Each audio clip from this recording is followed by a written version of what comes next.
The moment Emily hugged Thomas, the world around them seemed to pause. The clatter of footsteps, the hum of conversation, and even the distant rustle of leaves in the autumn breeze faded into the background. For a fleeting second, it was as if time itself had stopped to honor the connection between a little girl whose courage shone brighter than her illness and a guard who chose humanity over tradition. But as quickly as the magic settled, reality came rushing back. Word of Thomas's actions spread like wildfire through the palace grounds. Guards stationed nearby exchanged glances, some nodding approvingly while others frowned, unsure of what to make of the situation. By the time the school group moved on to the next part of their tour, whispers about the guard who knelt had already reached the ears of senior officials inside the palace. Breaking protocol wasn't just frowned upon, it was considered unthinkable. And yet, here was Thomas, standing tall once again, but carrying the weight of his decision. Later that evening, after the crowds had dispersed and the sun dipped below the horizon, Thomas was summoned to meet with his commanding officer. The grand hall where they convened felt colder than usual, its towering walls and ornate chandeliers casting long shadows across the floor. In the heart of a bustling city, where history and modernity intertwined seamlessly, stood Thomas Alden, a man whose life revolved around duty, discipline, and tradition. Dressed in the iconic crimson tunic and towering bearskin hat of the Royal Guard, he was a figure of authority and respect. Every day, rain or shine, Thomas stood tall outside the grand palace gates, his posture unwavering, his gaze steady. To the tourists who snapped pictures and whispered admiringly as they passed by, he seemed almost statuesque, untouchable, unapproachable. But beneath the polished exterior lay a man with a quiet heart, one that beat not just for duty, but for kindness too. Thomas had spent years mastering the art of being a sentinel. He knew every nuance of protocol, when to shift his weight imperceptibly during long hours of standing still, how to keep his expression neutral no matter what happened around him, and most importantly, never to break character, not even for a moment. For Thomas, these rules weren't just guidelines. They were sacred. They defined who he was and gave meaning to his role as a protector of something far greater than himself. Yet, on this particular crisp autumn morning, something felt different. The air carried a chill, and golden leaves danced across the cobblestone courtyard, crunching softly underfoot. As usual, crowds gathered near the palace entrance, eager to catch a glimpse of its majestic architecture and the stoic guards stationed at its gates. Among them was a group of schoolchildren, their laughter ringing out like music against the solemn backdrop. Teachers herded them gently, pointing out details of the palace's intricate design, while cameras clicked incessantly. But it wasn't the excited chatter or the flash of smartphones that caught Thomas's attention. It was a small, quiet figure lingering at the edge of the crowd. Her name was Emily Carter, though Thomas wouldn't learn that until later. She looked younger than the other children, perhaps 8 or 9 years old, and wore a bright pink knitted hat pulled low over her ears. Her cheeks were pale, her frame delicate, and she moved slowly, clutching a tattered notebook close to her chest. There was a fragility about her that made her stand out amidst the energy of the group. While the others pressed forward, craning their necks to see the palace, Emily hung back, her wide eyes fixed curiously on Thomas. Unbeknownst to him, Emily had been dreaming of visiting the palace for years. It wasn't just any trip. It was part of a wish granted by a local charity supporting children battling serious illnesses. Emily had cancer, a fact known to everyone except Thomas. Her teacher had quietly informed the tour guide earlier that this might be one of Emily's last chances to experience something so magical. The little girl had always loved stories of knights and castles, tales spun by her late grandfather before he passed away. Those stories had sparked a fascination with bravery and honor, themes she now associated with the very guards standing before her. As Thomas watched from his post, he noticed how Emily hesitated, almost as if unsure whether she belonged there. She glanced at her classmates, then back at him, her expression a mix of wonder and hesitation. Something stirred inside Thomas, a faint flicker of recognition, as though he could sense the weight of her unspoken longing. He didn't know her story yet, but he couldn't ignore the way her presence tugged at the edges of his carefully guarded emotions. For the first time in his career, Thomas found himself questioning the boundaries of his role. Was it possible to remain steadfast in his duty while acknowledging the humanity of those around him? Little did he know, this question would soon lead to a moment that would change both their lives forever. As Emily continued to study Thomas's gleaming buttons, her shyness began to melt away. Her questions came faster now, each one more curious than the last. "How heavy is your hat?" she asked, tilting her head as she looked up at the towering bearskin perched atop his head. Thomas hesitated for a moment, glancing around to ensure no superior officers were nearby. Protocol dictated that he remain silent and stoic, but something about Emily's earnestness made it impossible for him to ignore her. "It's heavier than it looks," he admitted with a faint smile, his deep voice carrying a warmth that surprised even himself. "But you get used to it after a while." Emily giggled softly, her eyes sparkling with delight. To her, this guard wasn't just a symbol of tradition. He was a real person, someone who could laugh and answer silly questions like anyone else. The crowd surrounding them began to take notice of the unusual exchange. Tourists lowered their cameras and turned their attention to the little girl and the towering guard. Some whispered among themselves, marveling at the unexpected interaction. Others simply watched in silence, captivated by the sight of a child breaking through the rigid walls of protocol. Even the other guards standing nearby couldn't help but glance over, their expressions a mix of curiosity and admiration. Encouraged by Thomas's kindness, Emily grew bolder. She flipped open her notebook and held it up for him to see. "I drew this picture of a knight," she said proudly, pointing to a sketch of a figure clad in armor, riding a horse beneath a castle tower. "Do you think it looks okay?" Thomas bent slightly to get a better look, careful not to move too much and draw unnecessary attention. "It's wonderful," he said sincerely. "You've got a real talent there, miss." Emily beamed at the compliment, her cheeks flushing pink, despite the chill in the air. For the first time in weeks, maybe even months, she felt seen, not as a sick child or a fragile soul, but as someone capable of creating beauty. Her teacher, standing a few steps away, watched the scene unfold with tears welling up in her eyes. She had accompanied Emily on this trip, knowing how much it meant to her, but she hadn't anticipated this moment. A rare connection between two people from vastly different worlds. Quietly, she signaled to the rest of the group to give Emily some space, allowing the little girl to bask in the magic of the encounter. But as the minutes ticked by, reality began to creep back in. Thomas knew he was treading dangerous ground.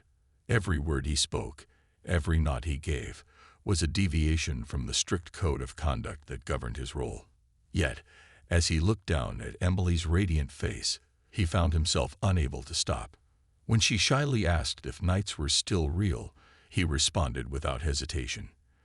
"They are," he said firmly, his voice steady and reassuring. "Anyone who stands up for others, who protects those in need. They're knights in my book." Emily's eyes widened at his words. "Even me?" she asked, her voice barely above a whisper.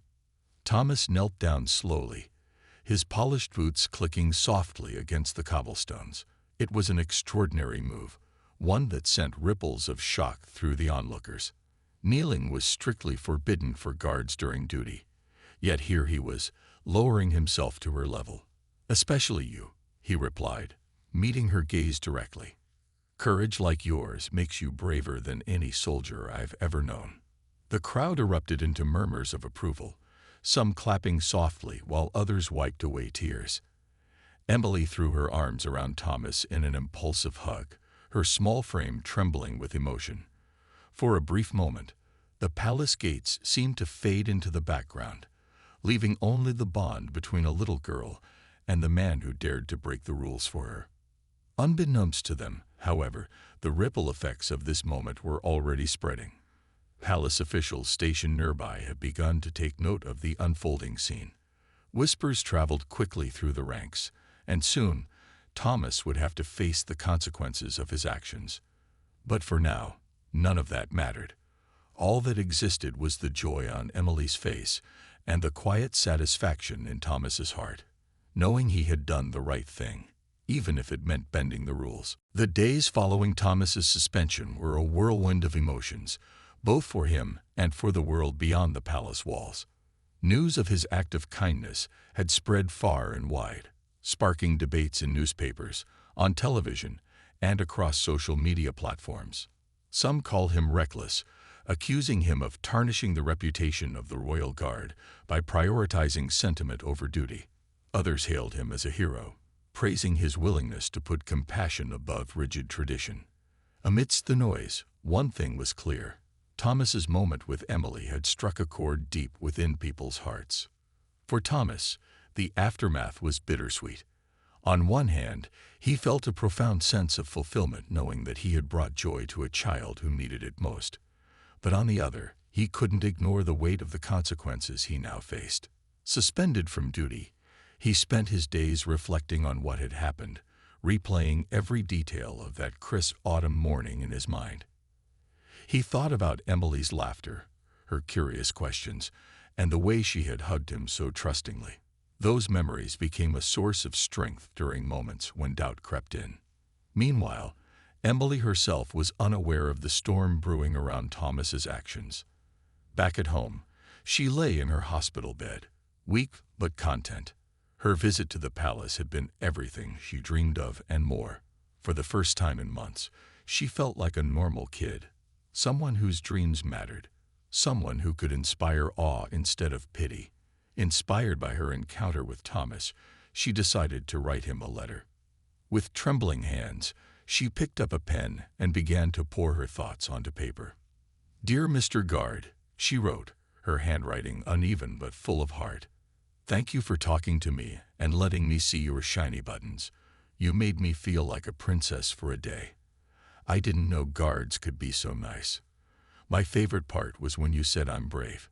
Nobody has ever told me that before. I hope you don't get in trouble because of me. I'll always remember you." Enclosed with the letter was a drawing she had worked on tirelessly, a colorful illustration of a knight standing beside a castle, holding a sword aloft. Beneath it, she had written, "To my favorite hero." She folded the note carefully and handed it to her mom, who promised to send it to the palace. When Thomas received the letter a few days later, he was overcome with emotion. Sitting alone in his small apartment, he unfolded the fragile piece of paper and read Emily's words again and again. Each sentence was like a warm embrace, reminding him why he had chosen to step outside the lines of protocol. The drawing, too, touched him deeply. It wasn't perfect. The lines were wobbly, the colors smudged, but it radiated love and gratitude. For the first time since his suspension, Thomas allowed himself to cry, tears streaming silently down his face as he clutched the letter to his chest. Determined to honor Emily's spirit, Thomas sought permission to visit her in the hospital. After some hesitation, palace officials granted his request, moved by the public outcry of support for his actions. When he arrived at the hospital, wearing civilian clothes instead of his uniform, Emily's eyes widened in surprise. At first, she didn't recognize him without his bearskin hat or gleaming buttons, but when he smiled and said, "Hello, miss," her face lit up instantly. "I knew you were real," she exclaimed, struggling to sit up in bed. Thomas hurried to help her, pulling a chair close so they could talk. They spent nearly an hour together, laughing and sharing stories. Emily told him about her dreams of becoming a knight, while Thomas shared tales of his own childhood fascination with heroes and adventures. Before leaving, he handed her a small gift wrapped in shiny silver paper. Inside was a replica medal engraved with the words "Courage Beyond Measure." "This is for you," he said softly, "because you're braver than anyone I've ever met." Emily held the medal tightly, her eyes shining with tears. "I'll keep it forever," she whispered. As Thomas walked out of the hospital room, he realized that this moment wasn't just about comforting a sick child. It was about proving that courage comes in many forms. And sometimes the bravest thing we can do is choose kindness, even when the world expects us to remain silent. Months turned into years, and though Emily was no longer physically present, her impact on the world only grew stronger. The Moments of Courage program became a cherished tradition at the palace, drawing families from across the country who sought solace and inspiration during difficult times. Children battling illnesses arrived with hopeful eyes, eager to meet the guards they had heard so much about. Each visit was unique, yet all shared a common thread: the chance to feel seen, valued, and brave, even if just for a moment. Thomas played an integral role in shaping the program's success. His suspension had been lifted shortly after its launch, and he returned to duty with renewed purpose. While he still adhered to protocol, there was a subtle shift in how he carried himself. He smiled more often, made eye contact with visitors, and occasionally bent down to chat quietly with children too shy to approach him.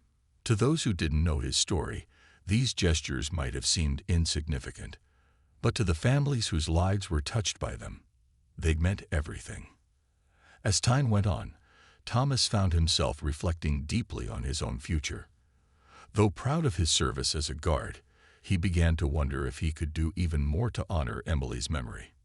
After much thought, and several heartfelt conversations with colleagues, he decided to retire early from the Royal Guard. It wasn't an easy decision. The uniform had been part of his identity for decades, yet he knew that stepping away would allow him to dedicate his time fully to supporting families like Emily's. With unwavering determination, Thomas established a foundation in Emily's name, the Emily Carter Courage Fund. Its mission was simple yet profound: to provide financial assistance, emotional support, and joyful experiences for children battling serious illnesses and their families.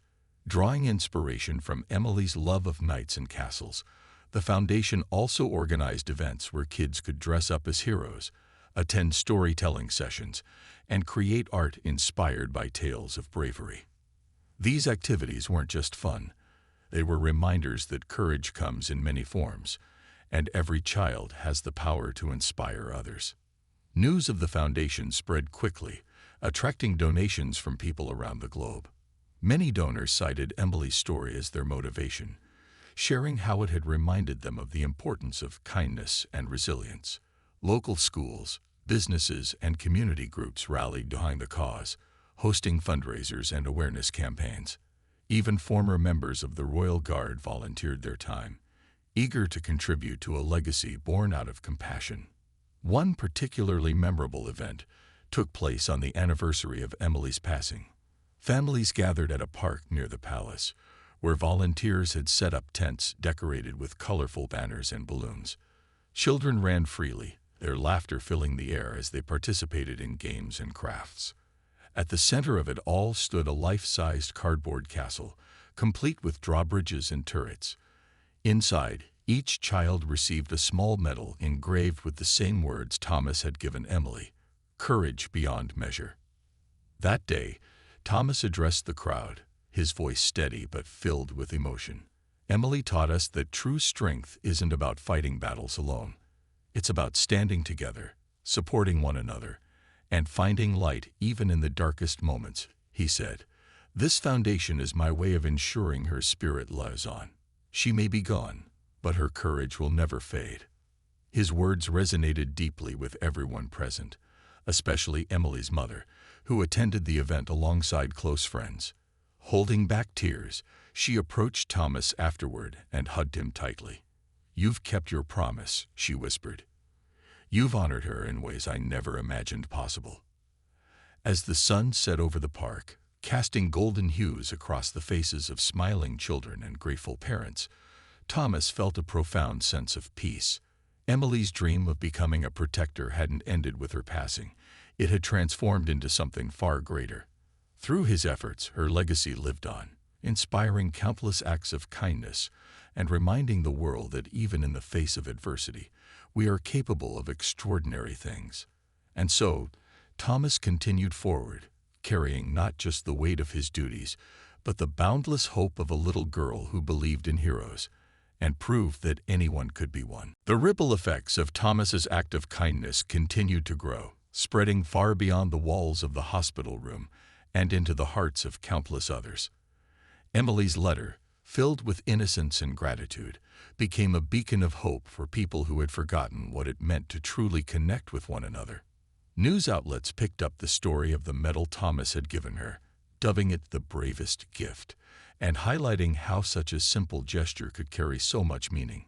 Social media buzzed with photos of children wearing makeshift medals, inspired by Emily's courage and Thomas's compassion. Inside the palace, opinions began to shift as well. The initial outrage over Thomas's breach of protocol softened as more people learned about Emily's battle with cancer and the joy his actions had brought her. Even Colonel Hargrove, known for his strict adherence to rules, found himself reflecting on the situation. Late one evening, as he sat in his office reviewing reports, he glanced at a framed photo on his desk, a picture of his own grandchildren smiling brightly during a family picnic. For the first time, he allowed himself to consider that perhaps there was room for both tradition and humanity within the Royal Guard. Encouraged by public support and growing internal discussions, palace officials announced a groundbreaking decision. They would implement a new initiative allowing terminally ill children to meet the guards under supervised conditions. Dubbed Moments of Courage, the program aimed to bring comfort and inspiration to families facing unimaginable challenges. It was a policy change directly influenced by Thomas's actions, a testament to the power of breaking barriers, even those as formidable as centuries-old traditions. For Emily, life remained a delicate balance between moments of joy and days overshadowed by illness. Yet the memory of her encounter with Thomas lingered like a warm glow, lighting up even her darkest hours. She kept the medal close to her heart, often clutching it when she felt scared or tired. Her teachers noticed a subtle shift in her demeanor. Though physically weaker, she seemed more resilient, almost as if she carried an invisible shield of bravery around her. Her classmates, too, were inspired by her story. When her school organized a fundraiser to support pediatric cancer research, they named it Emily's Nights, encouraging students to create drawings and write letters of encouragement to other children battling serious illnesses. The campaign gained traction quickly, drawing attention from local businesses and community leaders. What started as a small gesture of solidarity turned into a movement celebrating courage and kindness, values Emily embodied every day. As weeks passed, Emily's health began to decline further. Though her body grew frail, her spirit remained indomitable. Surrounded by loved ones, including her mother and her beloved notebook filled with sketches of knights and castles, she passed away peacefully one quiet evening. In her final moments, she held the medal Thomas had given her, a soft smile on her lips. Her passing left a profound void in the lives of those who knew her, but her legacy lived on through the countless lives touched by her story and Thomas's willingness to embrace it. Back at the palace, Thomas returned to duty after serving his suspension. He resumed his post outside the gates, standing tall and steadfast as always. But something had changed within him. The experience with Emily had awakened a deeper sense of purpose, reminding him that being a guard wasn't just about protecting a building. It was about safeguarding the hopes and dreams of the people who walked past its gates. On quiet nights, when the crowds thinned and the stars twinkled above, Thomas would think about Emily. He imagined her laughter echoing across the courtyard, her voice whispering words of encouragement to anyone who needed them. Though he never spoke openly about her, colleagues noticed a newfound warmth in his demeanor. Tourists frequently remarked on how approachable he seemed, despite the imposing uniform. Some even recognized him from news stories and thanked him for inspiring change. Each nod of appreciation reinforced what Thomas already knew, that sometimes the smallest acts of rebellion can spark profound transformations, not just in individuals, but in entire systems. As the seasons changed and autumn gave way to winter, the palace grounds bore witness to countless new stories. Children visiting through the Moments of Courage program marveled at the gleaming buttons and towering bearskin hats of the guards, their eyes wide with wonder. And somewhere among them, Thomas stood watch, a silent guardian carrying the memory of a little girl who taught him and the world that true strength lies not in rigid rules, but in the boundless power of compassion. Years passed, and Thomas Alden grew older, his once jet-black hair now streaked with silver. Though he no longer wore the crimson tunic or bearskin hat of the Royal Guard, his presence remained just as commanding. Only now it was marked by a warmth that drew people to him like moths to a flame.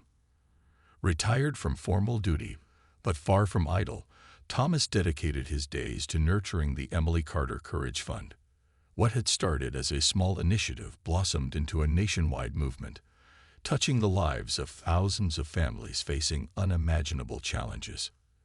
Every morning, Thomas began his day by walking through the same park where the anniversary event had been held years ago.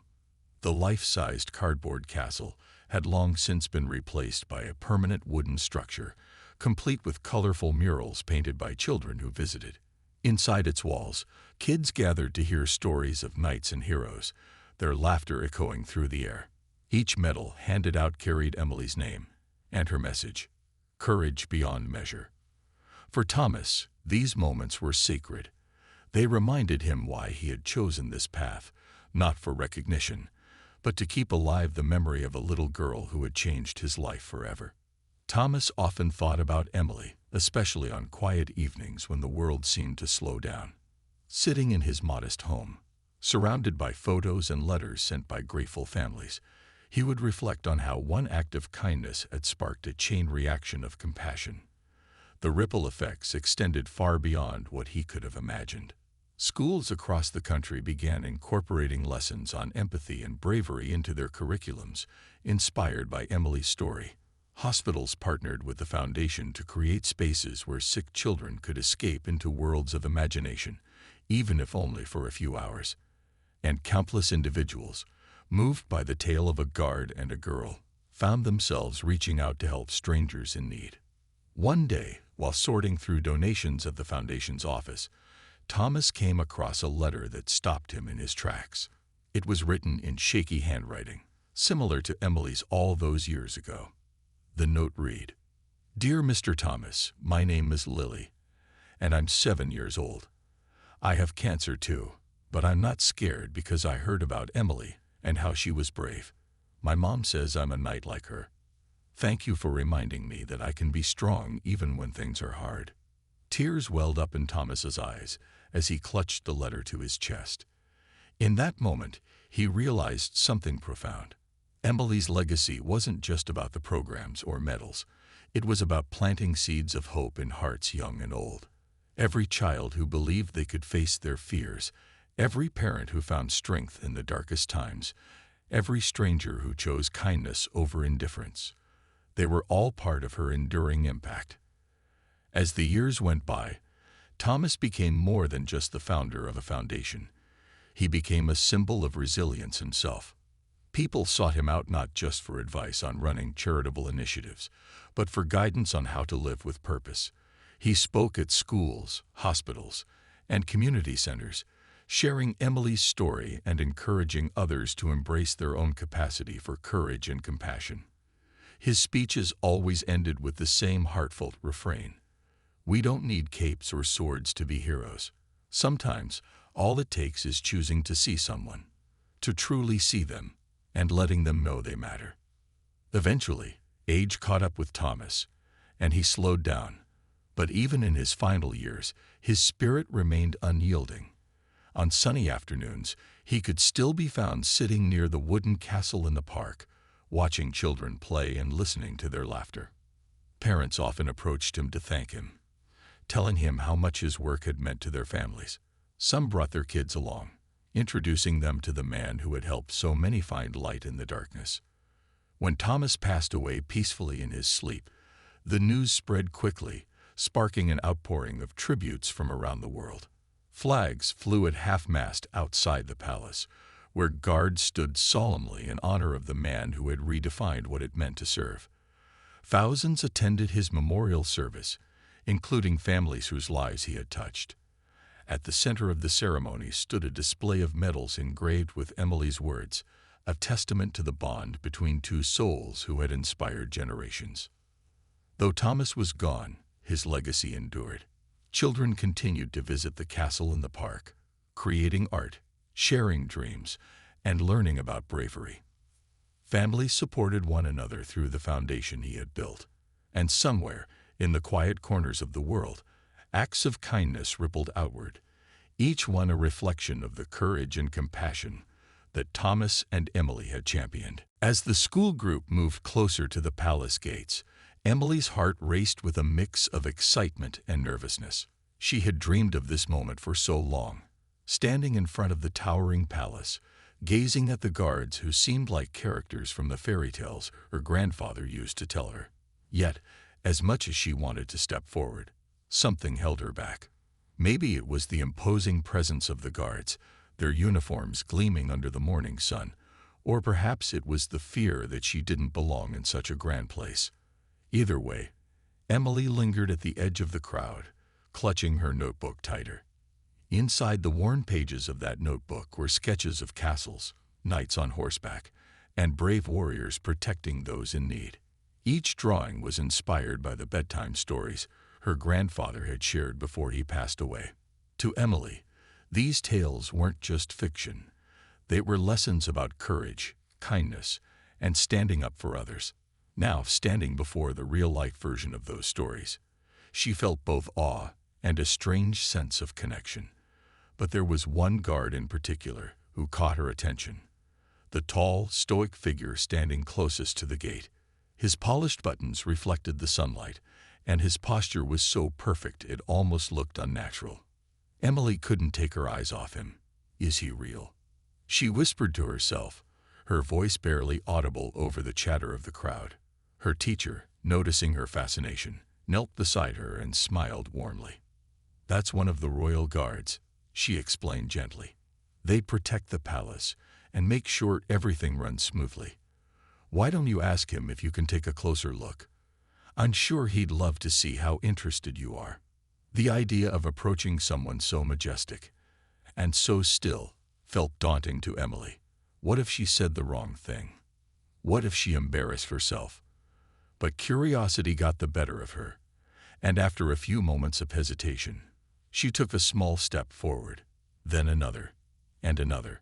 Slowly but surely, she made her way toward the guard, her heart pounding like a drum in her chest.